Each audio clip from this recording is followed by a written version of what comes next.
Salam sejahtera untuk kita semua. Pelajaran Sekolah Sabat dengan tema utama Istirahat dalam Kristus. Pelajaran ke-12, Nabi yang Gelisah. Rabu, 15 September. Misionaris yang marah dan gelisah. Sayangnya, kisah Yunus tidak berakhir dengan pasal 3. Bacalah Yunus 4 ayat 1-11. Apakah masalah Yunus? Apakah pelajaran yang dapat kita pelajari dari karakternya yang agak salah?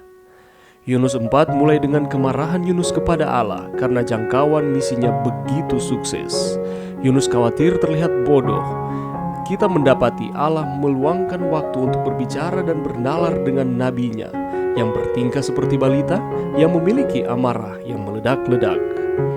Ini adalah bukti bahwa pengikut Allah yang sejati, bahkan para nabi, mungkin memiliki beberapa hal yang dikembangkan dan ditundukkan namun belum dilakukan.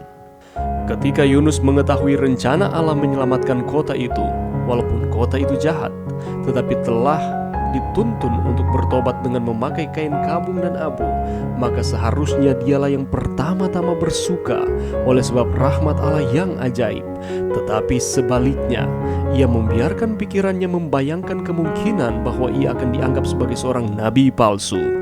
Merasa cemburu demi nama baiknya, ia kehilangan pandangan terhadap nilai jiwa lebih besar yang tidak terbatas yang berada di kota yang jahat itu.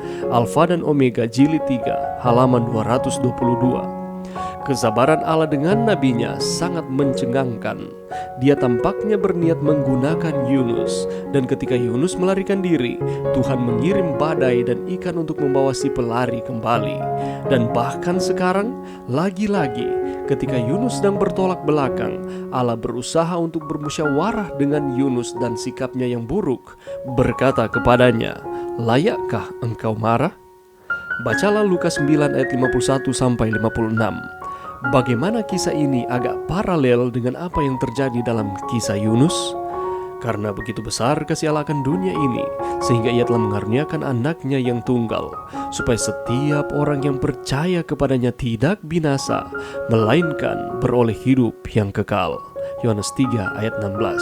Atau seperti yang Allah katakan dalam Yunus 4 ayat 11, bagaimana tidak aku akan sayang kepada Niniwe, kota yang besar itu, yang berpenduduk lebih dari 120.000 orang, yang semuanya tak tahu membedakan tangan kanan dari tangan kiri, dengan ternaknya yang banyak. Betapa bersyukurnya kita bahwa pada akhirnya Allah dan bukan diri kita sendiri adalah hakim utama dari hati, pikiran, dan motif.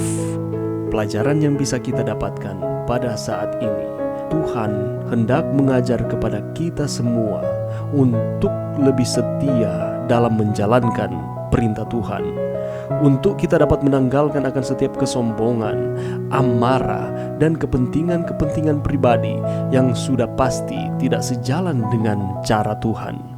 Mari kita jangan hanya menggunakan akan akal pikiran kita sendiri, karena seringkali cara berpikir kita berbeda dengan cara berpikir Tuhan. Kita tidak bisa melihat ke depan, tetapi Tuhan bisa melihat dengan sangat jelas.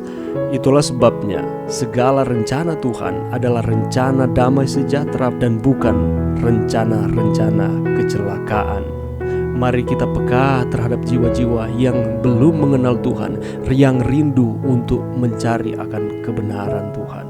Kita menyampaikan akan kabar baik itu kepada semua orang tanpa memandang asal-usul mereka, tanpa menghakimi apakah mereka layak atau tidak layak menerima akan keselamatan itu.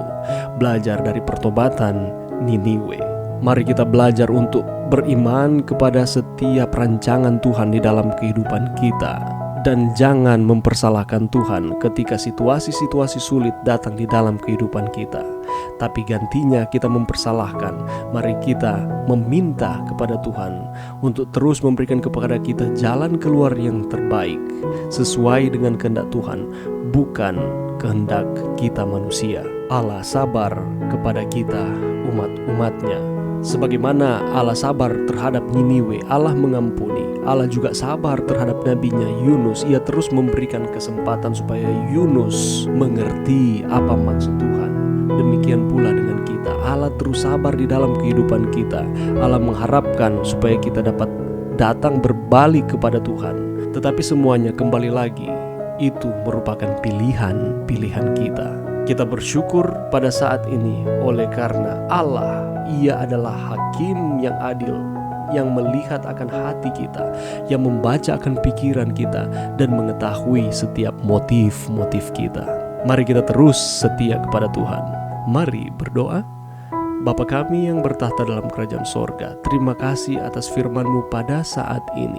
Terima kasih karena pengalaman dari Nabi Yunus memberikan pelajaran kepada kami bahwa Allah sabar di dalam setiap kehidupan kami.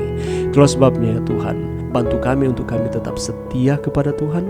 Bantu kami apabila kami sudah jauh daripada Tuhan, kami memberanikan diri untuk datang, meminta ampun, dan memulaikan hidup baru di dalam Tuhan. Ini doa kami di dalam nama Yesus. Amin.